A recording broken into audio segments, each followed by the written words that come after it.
Welcome to One-on-One with the Pastor's Kid. My name is Reverend Francis Agyinasare. This show is a show where we get to interact with pastor's kids and really get to understand what it means to be a pastor's kid. We'll go for a break. When we come back, I'll introduce you to our wonderful guest, and you don't want to miss this. Please invite your family and friends. Tell them to come and be part of One-on-One with the Pastor's Kid. We'll be right back.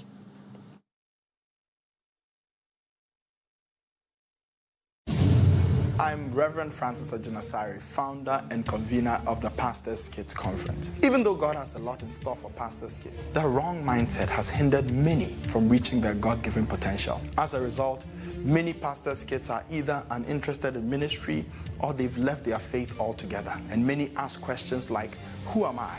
Why all these expectations of me? How do I handle the pressure of being a pastor's kid? My dad is called, but am I also called?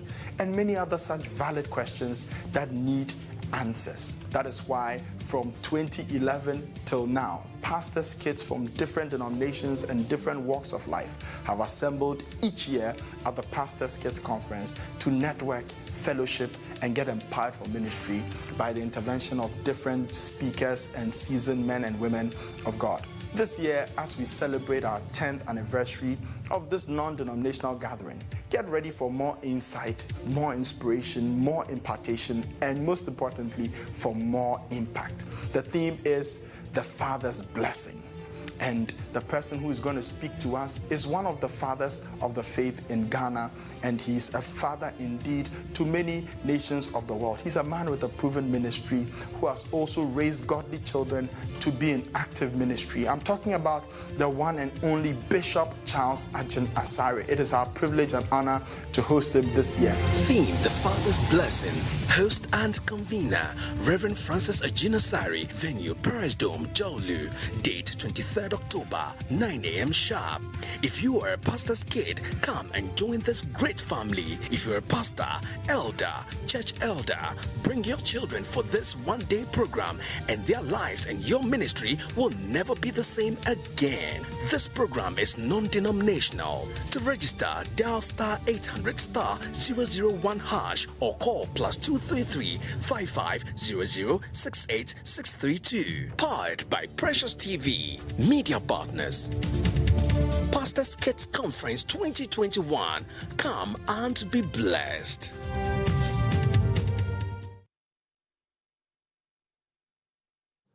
Your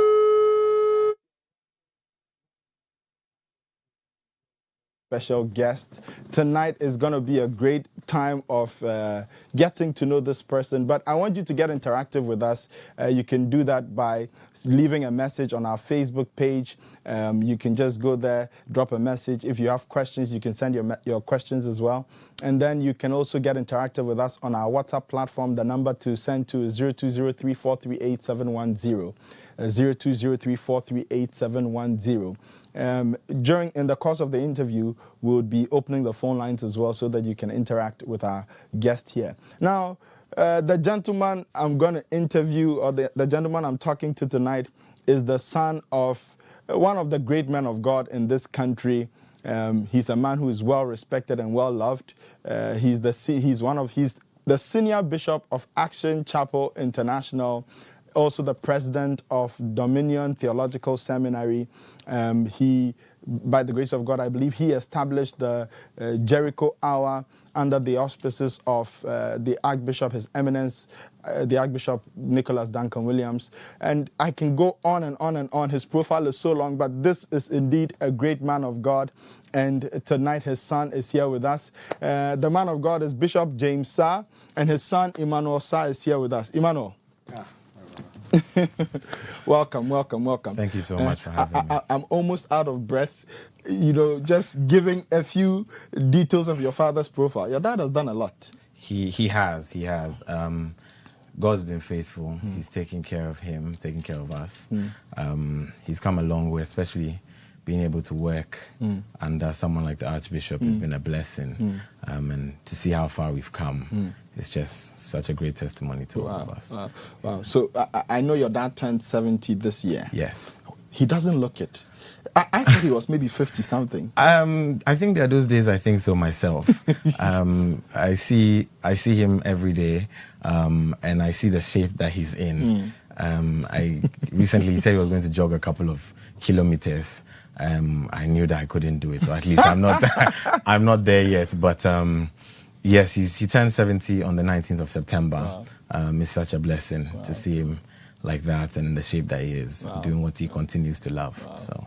Your dad is amazing, and I know you are also a good guy, it's coming up. But I realized that your dad is loved not only by Ghanaians, but he's also loved by Archbishop. Yeah. I think he's the Archbishop's 2IC. Yeah. And the Archbishop actually had this to say about your dad, I think, for his birthday. Yes. When your dad turned 70. If we have the video, let's roll and listen to the Archbishop's words concerning Bishop James Saah. Bishop James, on the behalf of Rosa and myself, my children, Elsie, Ella, Joel, Daniel, who all love you and honor you and respect you. On behalf of my grandkids, our bishops, our pastors, our elders, our deacons, our deaconesses, the entire congregation of Action, and all our affiliate churches, pastors and bishops, all across the nations who care about you. And on the behalf of your friends and loved ones also, I stand to congratulate you and to thank God for you and to celebrate you and to rejoice with you. 70 is a milestone. And you've gone ahead, and I'm coming in Jesus' name. I'll catch up with you. I love you, Bishop James. You're a good man. You're a good Christian. You're a good example. And I rejoice with you. I pray that you will celebrate many, many more birthdays with ease, and that even in your latter days and years, you'll be better and greater than you've ever been. That you walk in a greater blessing than you've ever been and have an experience. Once again, on the behalf of the entire body of Christ and God's family, I thank God for knowing you, and I bless you, and you are blessed. Love you, Bishop James. Wow, awesome. So that's what the Archbishop said. Very moving, this is not a eulogy, but very moving words, Is there any reason the Archbishop loves your father so much? That's a very good question. I think the Archbishop has said this from a place of sincerity.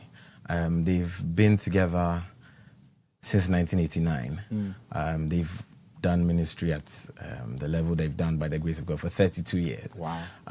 In this terrain and the times that we see, for two people to walk together for as long through the difficulties of ministry, through the trials of life, and still be steadfast. Their relationship is unwavering. I use it today. My father came to see me, and Archbishop called him. They speak very often. They have a very good relationship.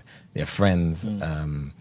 And they know each other. I think that's a very important part of their relationship. They've known each other through the thick and the thin, and therefore they've been able to develop a bond, a very personal bond that has kept them. And I think that's why he's saying what he's saying and how he's saying it. So your dad has been with the Archbishop since 1989. Since 1989. And you were born in that year. You were born in 1989. I was born in that. Okay, so what's your earliest memory of, being born in the church?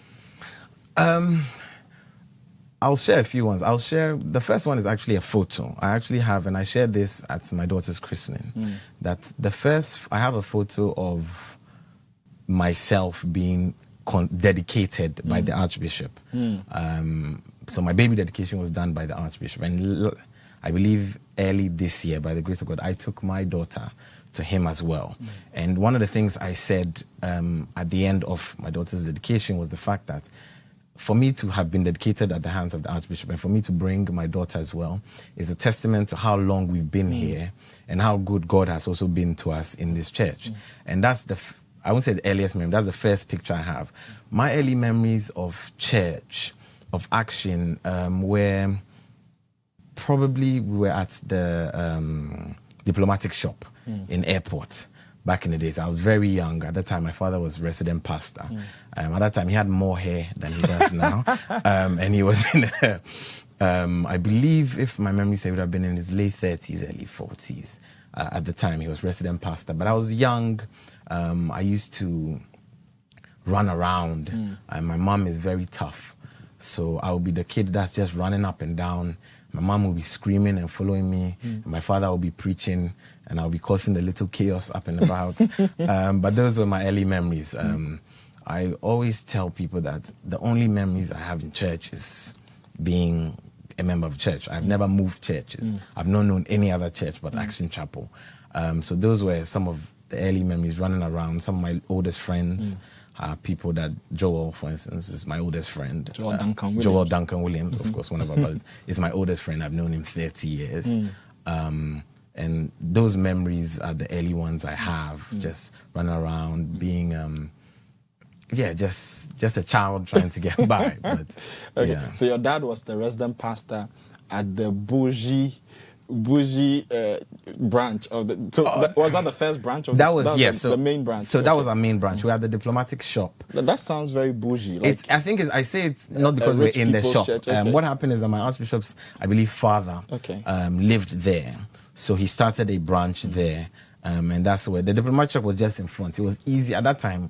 People knew the diplomatic shop and didn't know Action Chapel. Today, by the grace of God, people know Action Chapel and may not find the diplomatic shop.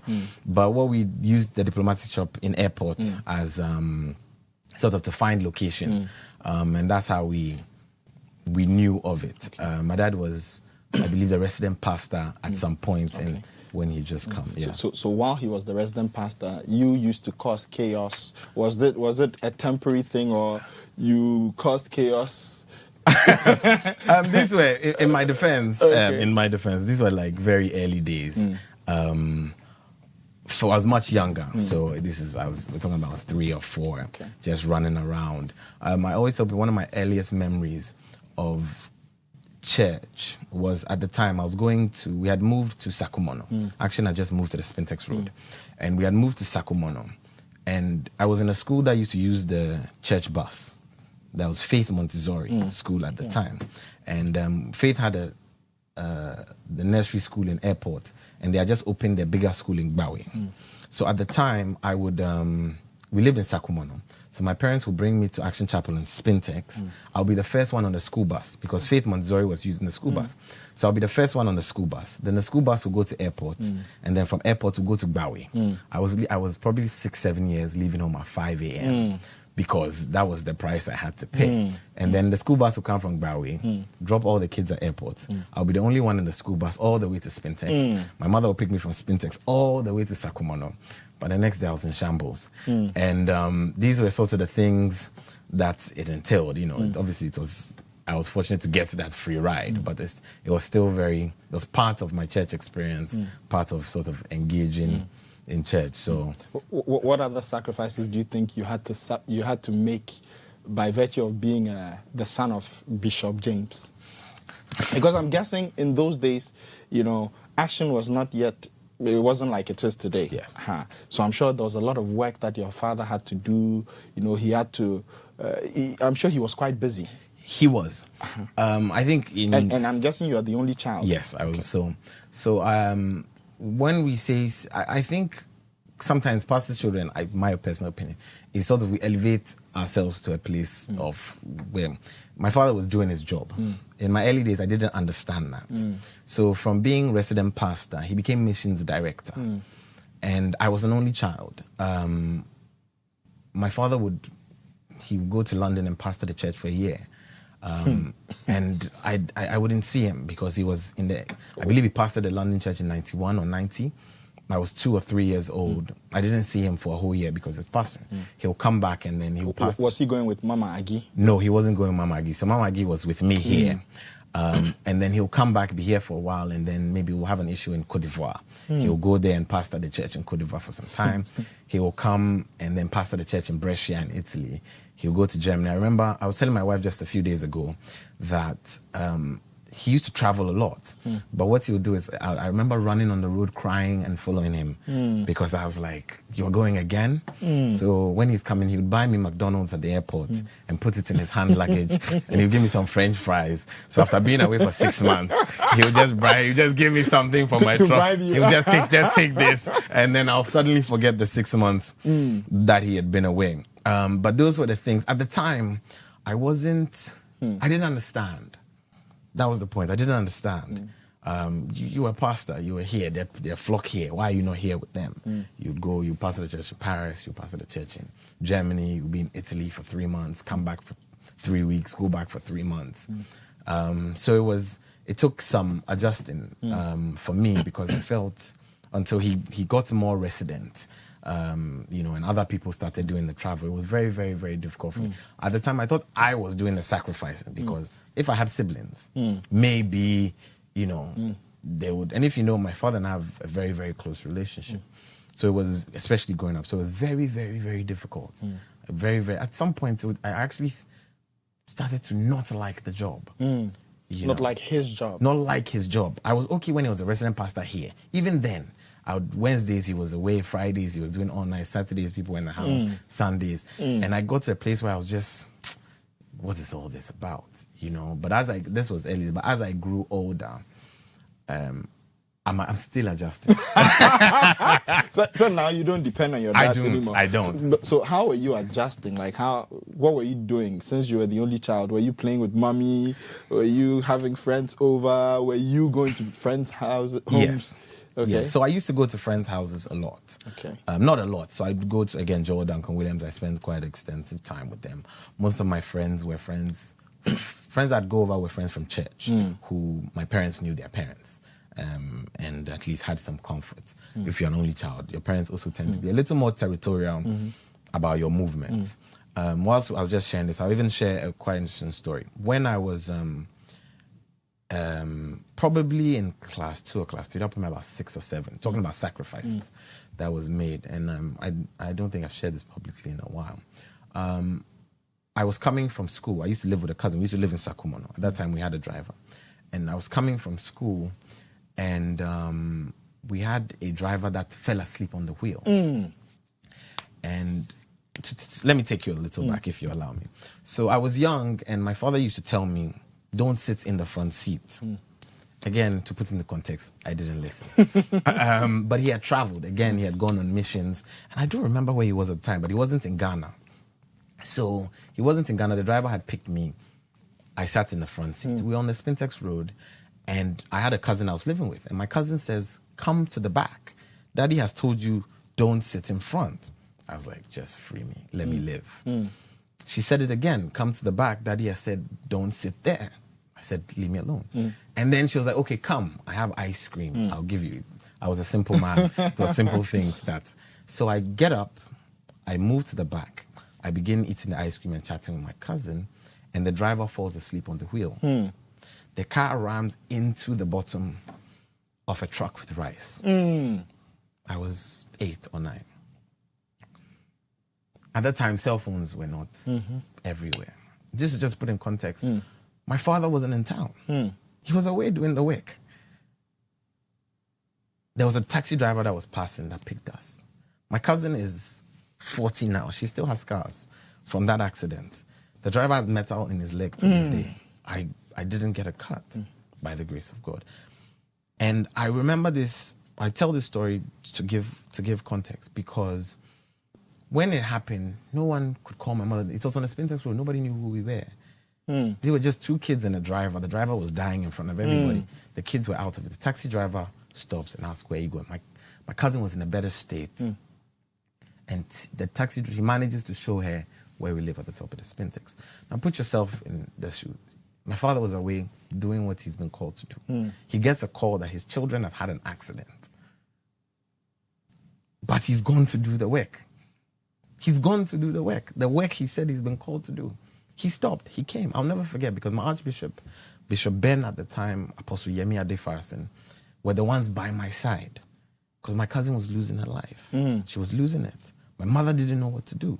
There was no one to call him. Someone had to go to a phone booth and call him. I believe he was in London. I can't remember. He had to jump on the next plane. Can you imagine what he would be going through on that flight coming back? But he had gone to do the work. And for me, I remember coming out and being like, first thing, I was a little lucid. I was like, where's my father? I was 7 or 8. I was thinking, where's my dad? My dad was doing the work. He had to come back. Obviously, this time he didn't bring me McDonald's, but I guess the speed at which he came in. But those were kind of the things we had to deal with because they were doing what they'd been called to do. Did you hate him for that? I didn't hate him, but I didn't understand. And I mean, for the longest time, I didn't understand. Only because he's a man that professes family first. My father is a very, very family first. And I always tell people that I wish people would know the man off the pulpit. And then you understand the kind of man he is. If people that love him on the pulpit, I promise you love him off the pulpit. And he's a very family-oriented man. So for me, it was a little difficult in my early days, sort of putting it together. But retrospectively, do you think he could have done differently?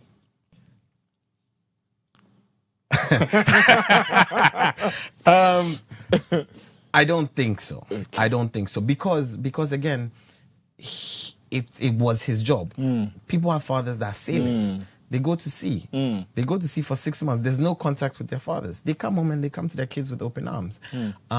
People's parents are pilots. People work in other countries and other jurisdictions. It will be worse if that's acceptable and then I begin to resent him for doing what God has called him to do. It was difficult. I think it was made worse because I was an only child. I think it was made much, much worse for me because there was nobody else, and it was very, very difficult in the early days. And what was the impact of this kind of life, having your dad, because of his job, having to travel and things like that? You are an only child. Did this have any impact on you? Oh, absolutely. Absolutely. I think the first impact it had was on the friends I made. Naturally, you're an only child. You don't have anything to compare it with. I've never known what it's like to have a sibling. My wife and my mother always say I eat slowly because I don't have siblings. If I had siblings that would take my food, I'll eat it in the first, but I can eat food, put it down, warm it, and come back. I found that I made friends much more easier. I've kept friends much longer. Most of my friends I've known for a long time, and I make friends easier, similar to my father. But I realized that I found myself searching for friendship. Do you understand? I think maybe it's an only child syndrome, not necessarily my father's aspect, but I'm searching for friends.